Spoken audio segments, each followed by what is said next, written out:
PSF 211, méthode de recherche en psychologie. Bonjour. Donc, on a vu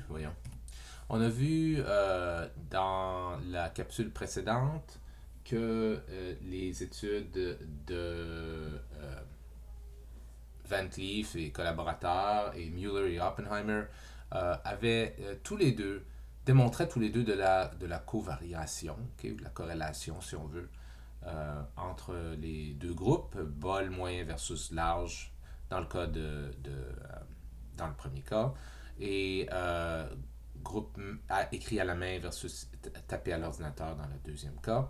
Okay? Et on a vu que la covariation ou la corrélation est un des critères pour inférer la causalité. Le deuxième critère est la précédence temporelle et c'est ce qu'on va explorer ici. Okay? Donc, l'expérience de Van Cleef et al. Établit aussi la précédence temporelle. Si on regarde l'étude, on va voir que ça le fait bien parce qu'ils ont manipulé l'AVI, la taille du bol. Okay? Vous vous souvenez qu'elle avait deux niveaux, en s'assurant que celle-ci venait avant la consommation de pâtes. C'est très simple, mais c'est nécessaire. Okay? Et bien que tout ça a l'air anodin, c'est une caractéristique qui est centrale de l'expérimentation, qui la rend la plus puissante et intéressante possible, et définitivement plus puissante et intéressante que la corrélation. Cette notion de temps suggère que la variable qui vient avant a influencé la variable qui vient après. Et donc la taille du bol a un effet causal sur le montant de pâtes consommé. Une étude corrélationnelle, ce qu'elle fait, c'est qu'elle offre une image, une photo, un cliché de toutes les variables à un moment simultané. Cling.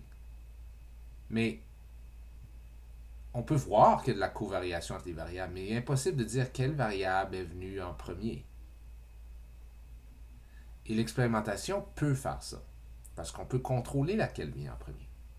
Comme l'expérimentation implique un genre de déroulement dans le temps, elle nous en dit plus sur la causalité. Okay? Donc, je reviens à ça là. C'est tout ce que je vais dire sur la précédence temporelle, parce que c'est très simple. Et c'est le deuxième critère que l'on utilise. C'est pas l'unique, mais c'est le deuxième que l'on utilise pour inférer la causalité.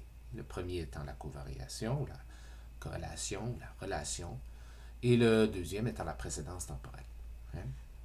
Ce qu'on n'avait pas dans des études corrélationnelles, on les a ici pour Van Cleef et al. Et collaborateurs, et on les a aussi pour Mueller et Oppenheimer. Validité interne est le troisième critère pour inférer de la causalité. Vous vous souvenez peut-être de validité interne. L'idée de validité interne, c'est est-ce que l'étude est bonne à contrôler pour des explications alternatives? Est-ce que l'étude contrôle bien certaines variables nuisibles qui pourraient venir biaiser les résultats et qui pourraient expliquer les résultats d'une différente manière? Si oui, on dit qu'elle a une bonne validité interne. Sinon, on dit qu'elle a une mauvaise validité interne. Et encore une fois, si les études ne tombent pas simplement dans des cases de bon ou mauvais, c'est une question de degré. L'étude de Van Cleef et al. 2012, et al voulant dire les collaborateurs, j'ai peut-être dit, là, mais en tout cas, des fois je vais dire les collaborateurs, des fois je vais dire al. A-t-elle une bonne validité interne? On peut se poser la question. Ça revient, cette question-là, à dire, dans cette étude-là, y aurait-il des explications alternatives pour expliquer pourquoi les gens dans le groupe bol large ont consommé plus de pâtes que ceux dans le groupe bol médium? Est-ce vraiment une question de la taille du bol? Est-ce que l'étude contrôle bien ça?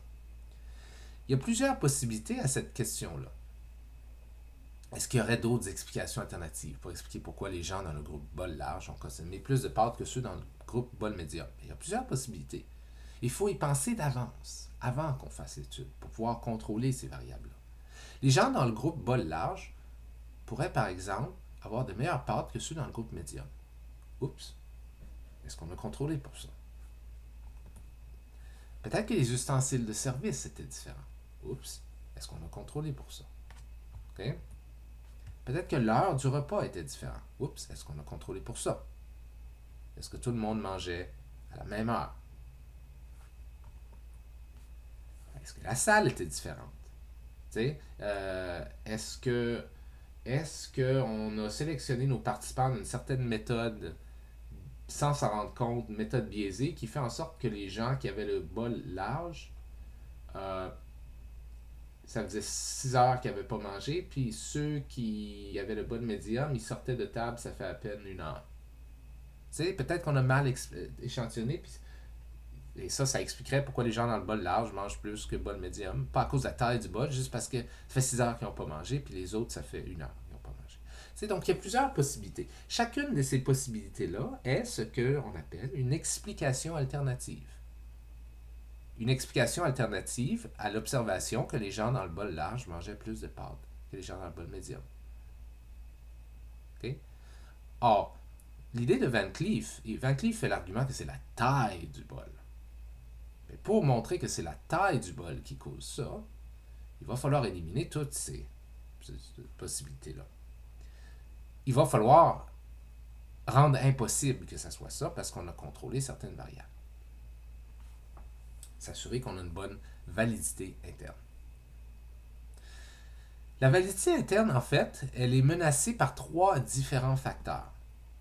Les variables parasites, ce qui est pas mal tout ce que j'ai dit tantôt dans les questions, c'était des variables parasites. Le temps, le niveau de faim des gens, la couleur du bol, la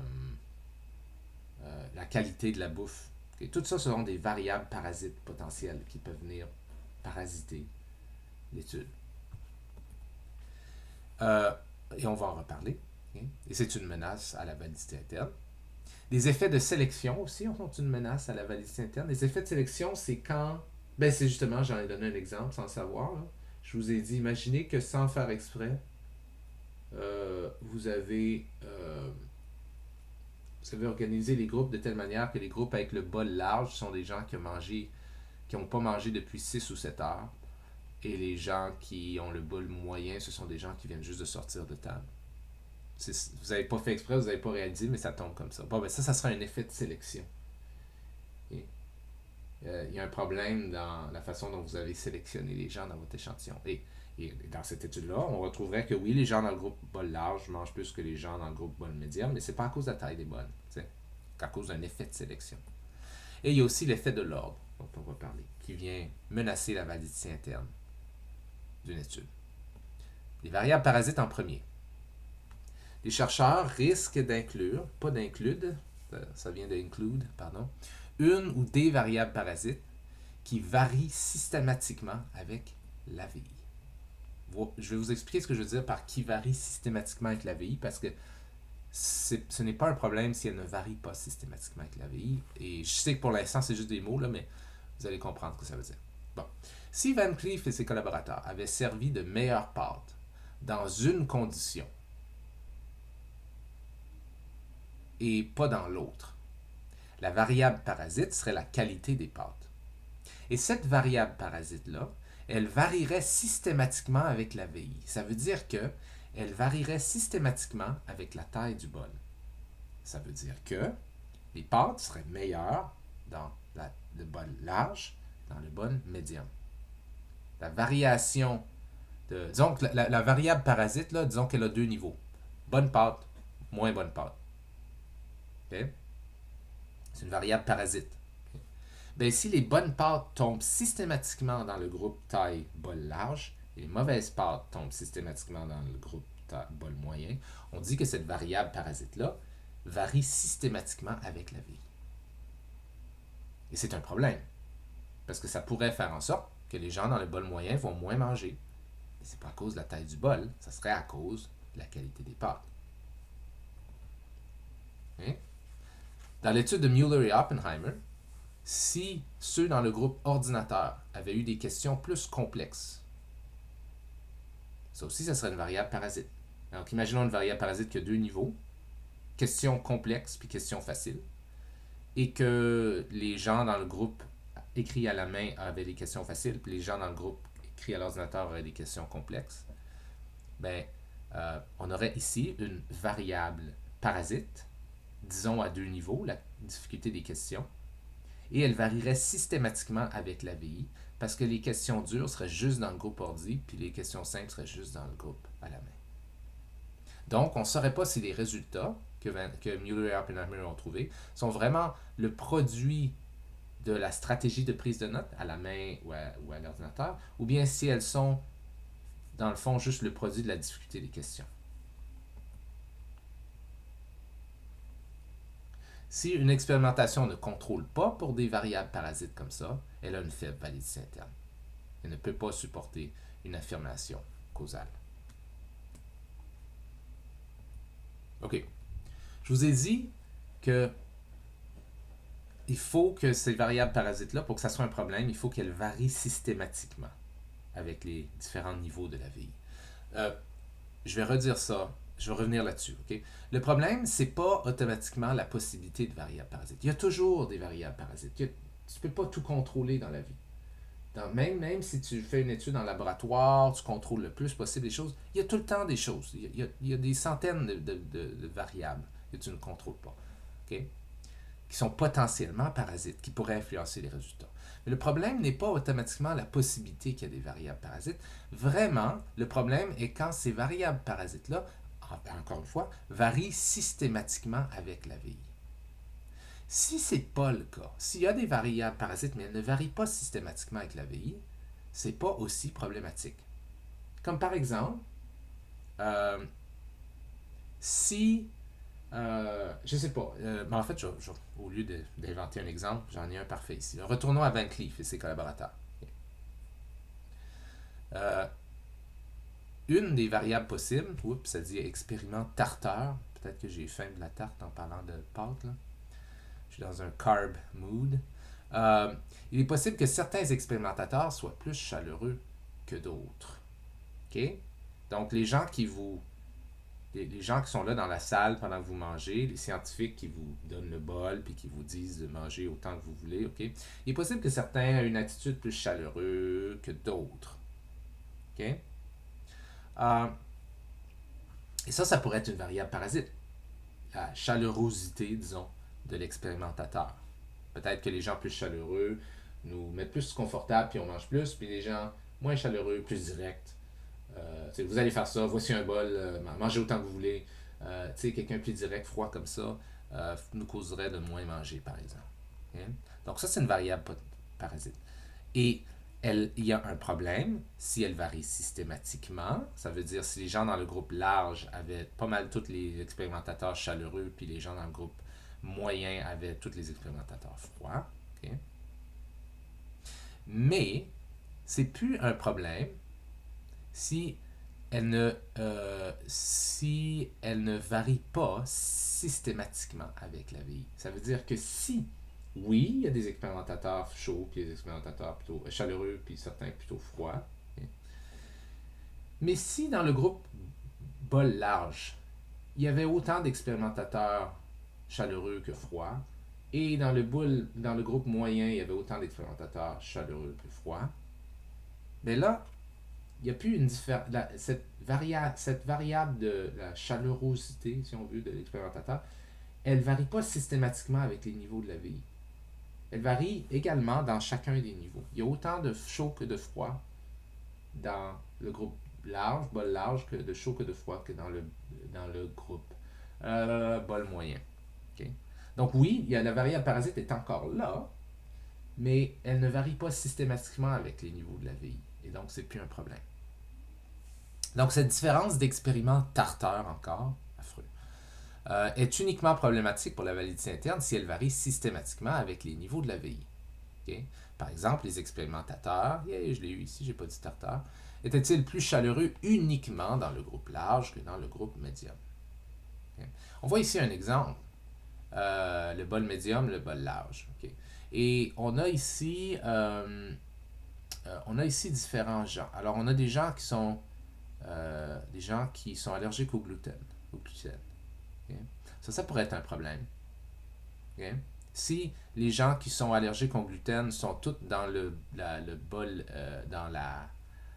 En fait, si tu as beaucoup de gens allergiques au gluten ou sensibles au gluten ou qui ont décidé de ne pas manger de gluten dans leur diète, okay? Dans le groupe médium, que dans le groupe large, ben c'est sûr qu'ils vont manger moins de pâtes. C'est sûr qu'ils vont manger moins de pâtes. Okay? Et ça ne sera pas à cause de la taille du bol.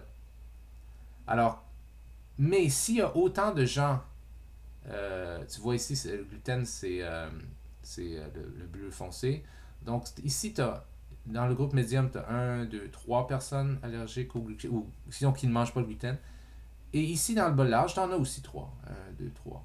Donc la variable parasite potentiel d'être de ne pas manger de gluten, okay? Ou plutôt de l'approche par rapport au gluten. Est-ce que tu en manges ou tu n'en manges pas? Okay? 2 niveaux, par exemple. Elle est présente dans l'étude, mais elle ne varie pas systématiquement avec la VI ici. Dans le sens où ce n'est pas tous les gens qui sont anti-gluten qui se retrouvent ici. Plutôt, il y en a 3, il y en a autant dans ce groupe-ci que dans ce groupe-là. Donc, c'est une variable potentiellement parasite, mais qui n'est pas un problème ici. Les gens en orange foncé ici, par exemple, imaginons que ce sont ceux qui adorent les pâtes. OK? Bon, ben, t'en as. En fait, les couleurs font pas de sens, je vais juste réaliser, mais ça fait rien. L'exemple est là. Si. Bon. Comment dire ça? Le goût pour les pâtes, c'est aussi une variable. Il y a des gens qui aiment les pâtes, il y a des gens qui n'aiment pas les pâtes. Si on le met en 2 niveaux, OK? Mettons-le très simple. Es-tu quelqu'un qui aime les pâtes ou qui n'aime pas les pâtes? Bon. Ben, ça c'est une variable potentiellement parasite. Okay? Je pense que vous comprenez commencez à comprendre, là. Si tous les gens qui n'aimaient pas les pâtes se retrouvaient dans ce groupe-ci, et pas du tout là-dedans, ben c'est normal qu'il y aurait moins de pâtes qui se boufferaient dans ce groupe-ci. Ça ne serait pas à cause de la taille du bol. Donc, on pourrait dire qu'il y a une variable parasite. Toutefois, à moins que tu testes les gens juste pour inclure des gens qui aiment les pâtes dans ton étude, s'il n'y a pas de problème, qu'est-ce qui va arriver? C'est que des gens qui n'aiment pas les pâtes, ils vont en avoir dans ce groupe-ci, mais il y en aura de manière égale dans ce groupe-là. Et s'il y en a de manière égale dans les deux groupes, c'est plus une variable parasite problématique. Okay? Donc, ce n'est pas nécessairement la possibilité de variable problématique qui est un problème, de variable parasite qui est un problème, c'est vraiment quand elle varie systématiquement avec les niveaux de la VI. Donc, si la variable parasite varie aléatoirement à travers les groupes, il n'y a pas de problème. Les variables parasites qui ne varient pas systématiquement avec la VI sont moins un problème pour la validité interne, mais elles peuvent quand même rendre des différences détectées entre les groupes un peu floues ou ambiguës. Okay? C'est quand même des variables parasites. Ils sont moins un problème. Mais si tu voulais vraiment que tout soit pur, tu sélectionnerais des participants parfaitement pour que tout le monde ait pas mangé depuis un nombre d'heures X. Tout le monde a la même relation au gluten, tout le monde a le même amour des pâtes, tout le monde a le même genre d'appétit, tout le monde n'est pas sur une diète, tout le monde n'est pas végétarien, tout le monde fait le même niveau d'activité physique, donc risque d'avoir la même faim, disons. Tout le monde a la même histoire de est-ce que les personnes ont eu des maux de ventre ou des troubles digestifs dernièrement. Donc tu contrôlerais tout ça. Mais ça devient impossible de contrôler tout ça. Parce qu'à chaque fois que tu trouves une variable potentiellement parasite, il y en a une autre à laquelle tu penses. Puis une autre, puis une autre, puis une autre, puis une autre, puis une autre. Mais tu sais, faudrait-tu contrôler combien de fois vous avez mangé de pâtes dans votre enfance qui fait en sorte que vous avez développé un amour pour les pâtes. C'est comme, tu peux pas tout contrôler. Tu peux en contrôler certaines. Mais ce qui est la meilleure chose, c'est d'utiliser des stratégies d'échantillonnage et de distribution des gens dans les groupes qui font en sorte qu'il y a des bonnes chances que toutes ces variables parasites-là, elles se distribuent pas mal également dans les deux groupes. C'est quand même des variables problématiques, ce qui peuvent parfois rendre des différences détectées entre les groupes un peu floues, un peu ambiguës, mais c'est définitivement moins pire que si elles varient systématiquement, comme si tout le monde qui était allergique au gluten était dans ce groupe-ci, par exemple. Ça serait problématique. Okay. Oui, c'est ça. Alors, ça, c'est les variables parasites. Les effets de sélection, c'est la troisième menace à la validité interne. Okay. Les effets de sélection, c'est si les participants d'un niveau de la VI sont systématiquement différents de ceux de l'autre niveau de la VI. Mais qu'est-ce qu'on vient de dire? Ben, ça a rapport aux variables parasites, ça. Ben oui, absolument. Ce que je suis en train de dire, c'est que si sur certaines variables parasites importantes, les gens dans un niveau de la vie sont différents que ceux dans l'autre niveau de la vie. Fait que ça revient un peu à dire la même chose. Okay? Ça peut arriver, entre autres, mais en fait, quand on parle d'un effet de sélection, il y a plein de façons que ça peut arriver. Ça peut arriver au hasard. Mais des fois, c'est pas à cause du hasard. Ben, ça serait rare que ça arrive au hasard. C'est possible. Mais souvent, c'est que ça arrive parce que les chercheurs ont mal échantillonné ou ont utilisé une stratégie mauvaise pour laisser passer, pour distribuer les gens dans les groupes contrôle puis les groupes expérimentaux, par exemple, ou dans les groupes de comparaison. Entre autres, ça peut arriver si les expérimentateurs laissent les participants choisir dans quelles conditions ils ou elles veulent être. Okay? Euh, Imaginez une étude qui porte sur un genre de traitement pour rendre plus fonctionnel et autonome des enfants euh, qui sont hauts sur le spectre de l'autisme. OK? Imaginons qu'il y a deux groupes de comparaison dans cette étude-là. Le nouveau traitement intensif et le traitement typique que les gens ont toujours. Mais imaginez que pour avoir le traitement intensif, les choses sont d'une certaine manière que le traitement intensif est juste accessible à une certaine place et puis les parents qui, qui veulent avoir accès à ce traitement-là, ce sont des parents qui sont capables de se déplacer, qui doivent faire de longues heures en voiture pour aller chercher le traitement et ainsi de suite, sont juste plus motivés. Puis les autres, pour le traitement d'habitude, lui est accessible un peu partout, sans problème. Fait que ce que vous avez, c'est que vous laissez, imaginons que vous le donnez aux participants, mais tu sais, comme, voulez-vous le traitement normal ou êtes-vous prêt à conduire assez longtemps pour aller chercher ce nouveau traitement-là? Bien, les parents qui vont aller chercher le traitement, qui vont être motivés à conduire, à faire des heures pour aller chercher le traitement intensif, sont des parents qui sont juste plus motivés et qui probablement ont un peu plus d'argent et probablement que leurs enfants vont juste mieux s'en sortir à cause de ces facteurs-là. Okay? Et donc, ce qu'on a ici, c'est des groupes, surtout si on laisse les parents choisir quel traitement ils veulent. T'sais. On a des groupes qui vont différencier au niveau de l'amélioration des enfants, ben, pas l'amélioration des enfants, l'amélioration des symptômes, par exemple, ou l'amélioration dans la capacité des enfants autistes par exemple, de gérer leurs émotions, quelque chose, avec un traitement. Elle va être plus forte chez le groupe avec le traitement intensif, mais ce ne serait pas à cause que le traitement est meilleur, ce serait à cause que les gens qui choisissent de prendre ce traitement-là sont plus motivés, ils ont plus d'argent, ils ont plus de ressources, par exemple. Ce serait un mauvais exemple, là, très rapide, mais vous comprenez l'idée. Okay? Si tes participants ne sont pas les mêmes à cause de la façon que tu les as sélectionnés.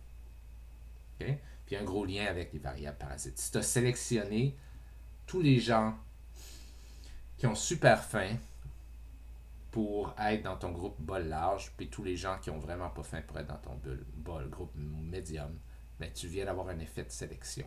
Surtout si c'est toi en tant que chercheur qui a causé ça. Okay? Ben en fait, si tu laissais les gens décider de quel bol ils veulent, il y a des bonnes chances que les gens qui ont très faim prendraient le gros bol, les gens qui ont moins faim prendraient le bol médium. Bon. Puis là, toi, tu conclurais, regardez, les gens dans le bol médium mangent moins que les gens dans le bol large. Mais c'est pas à cause de la taille du bol, c'est à cause qu'ils ont moins faim. Et c'est pour ça qu'ils ont choisi le bol. Donc, ça sera un effet de sélection. Okay? Donc, ça peut arriver si l'expérimentateur sélectionne un type de personne, disons, juste les femmes ou juste les personnes arrivées plus tôt à l'expérimentation, pour une condition, et un autre type de personnes, par exemple juste les hommes ou juste les personnes arrivées plus tard, pour une autre condition. Donc, imaginons que je veux faire deux groupes, groupe contrôle puis groupe expérimental. Puis je dis, les gens doivent se pointer à mon laboratoire. Puis je prends les 10 premiers qui sont arrivés plus tôt pour le groupe expérimental, puis les 10 derniers pour le groupe contrôle.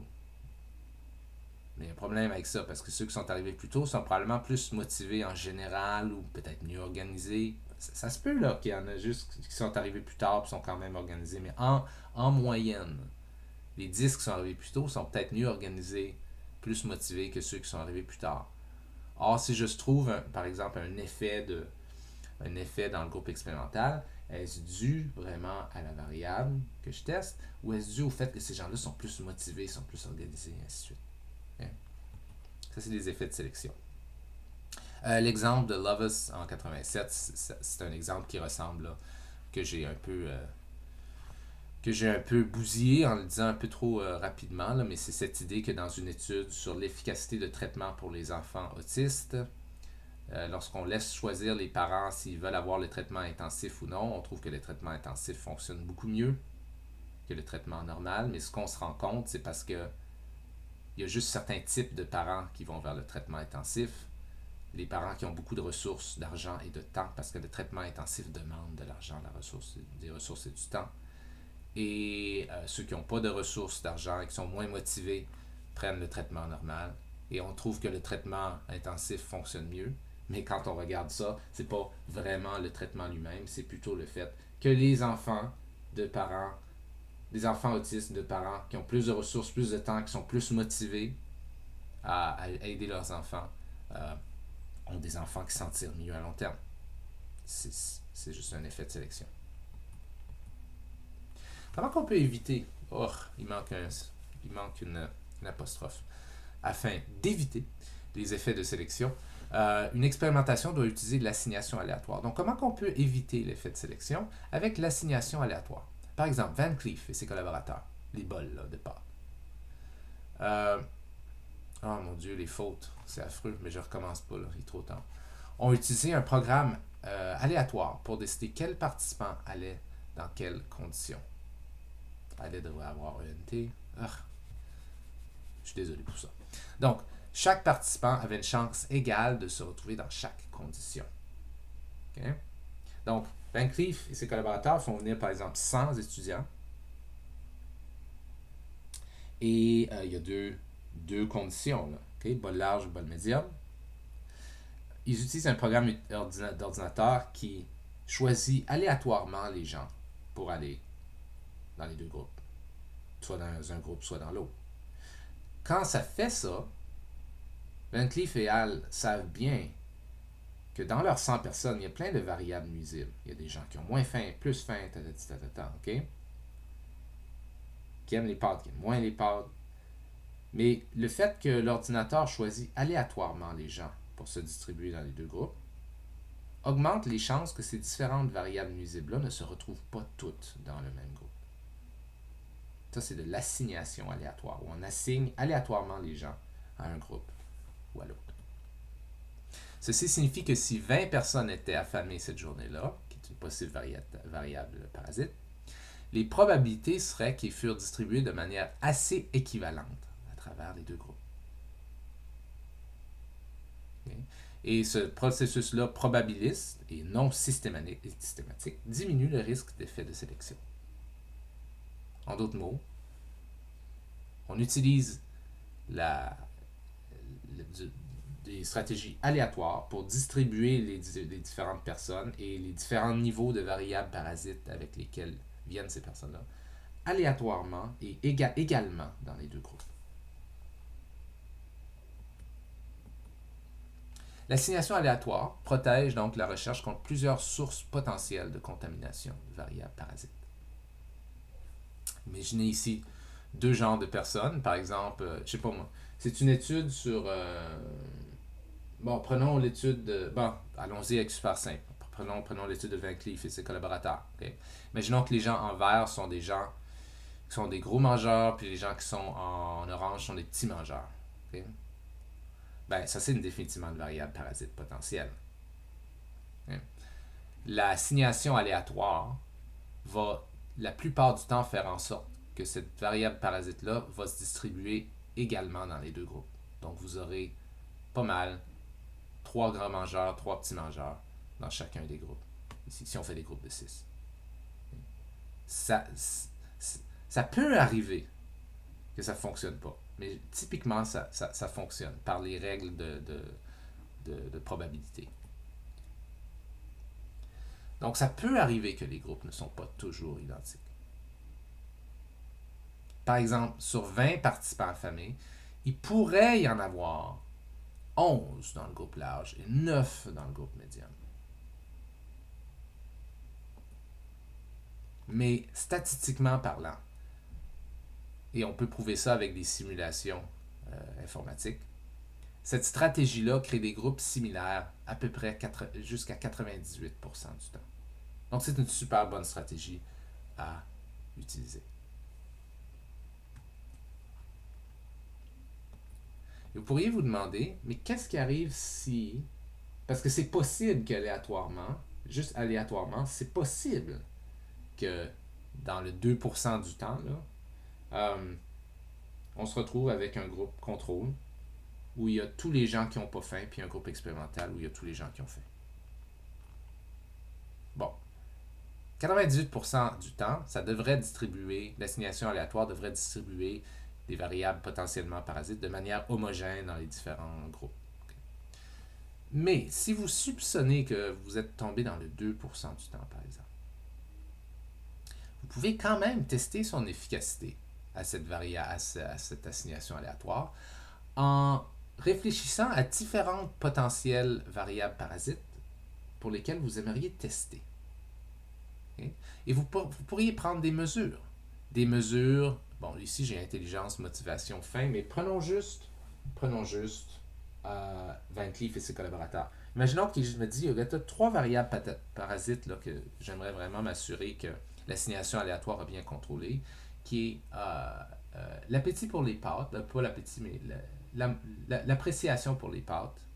À quel point est-ce que tu aimes les pâtes, de 0 à 10. La faim, à quel point est-ce que tu as faim, de 0 à 10. Et, je sais pas moi, disons, à quel point est-ce que tu es conscient qu'il y a des gens dans la salle, puis il ne faut pas que tu manges trop pour ne pas avoir l'air de quelqu'un qui est trop gourmand, de 0 à 10.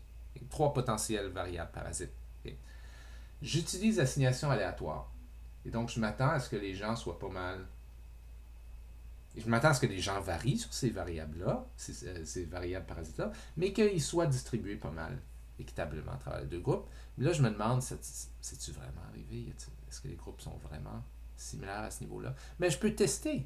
Je peux tester les gens pour leur demander leur niveau de faim, leur niveau d'amour pour les pâtes, puis leur niveau de conscience, de gêne, par exemple, à manger trop.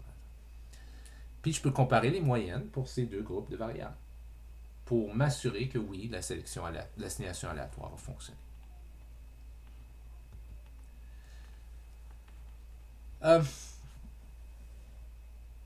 Il y a aussi des façons de s'assurer que les groupes sont absolument identiques sur certaines variables. L'assignation aléatoire, on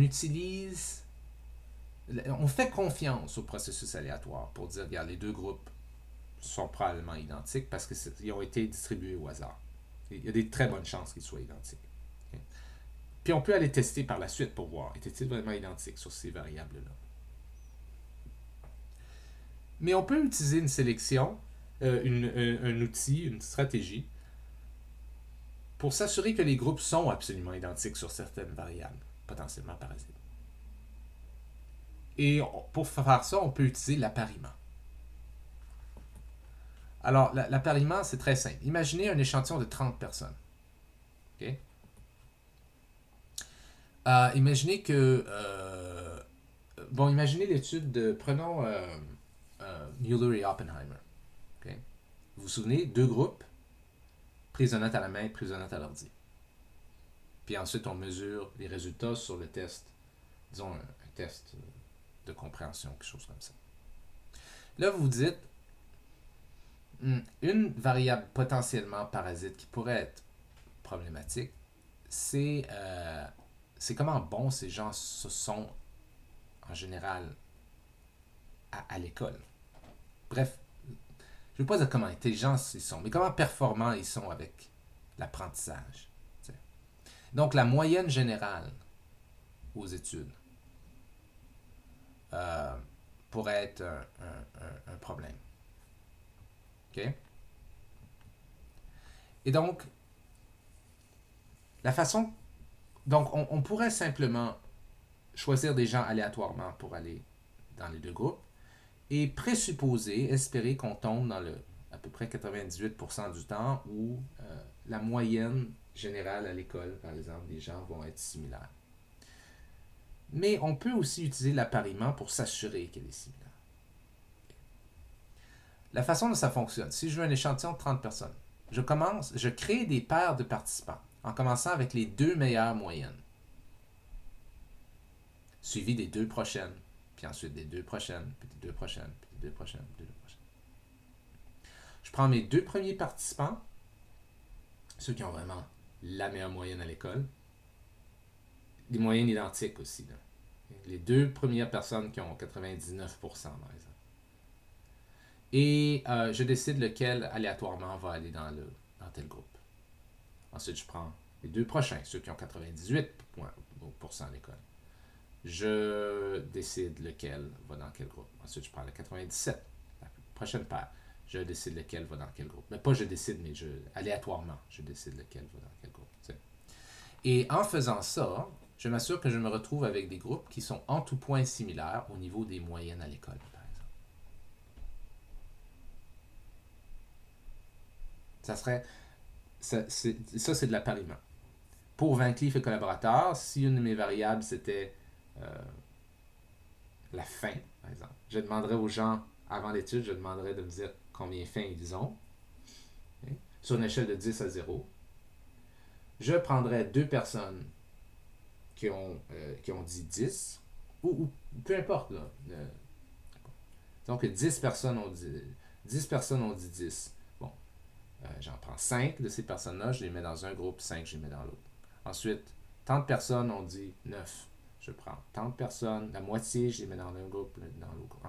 Ensuite, certaines personnes ont dit 8. Je prends la moitié de ces gens-là, je les mets dans un groupe versus aléatoirement, je les mets dans l'autre groupe. Donc, je m'assure qu'au niveau de la fin, ça serait absolument similaire. Donc, créer des paires de participants. Par exemple, si je reviens à mon exemple avec Mueller et Oppenheimer, avec les deux meilleures moyennes, suivi des deux prochaines, et ainsi de suite, et assigner un membre de chaque paire aléatoirement à une condition. Prise de note à la main ou prise de note à l'ordinateur. Comme cette stratégie, oh mon Dieu, quelle affreusité, on dirait un autre langage. Comme cette stratégie utilise l'assignation aléatoire, elle contrôle pour les effets de sélection. Et elle crée des groupes, pas des groupes, des groupes identiques sur les variables potentiellement parasites préidentifiées. Ok. Il y a trop de fautes, c'est trop affreux. Là. Je vais m'arrêter ici pour faire une petite révision. Je pense avoir tout attrapé, mais et je vous attrape lors d'une prochaine capsule. Ciao!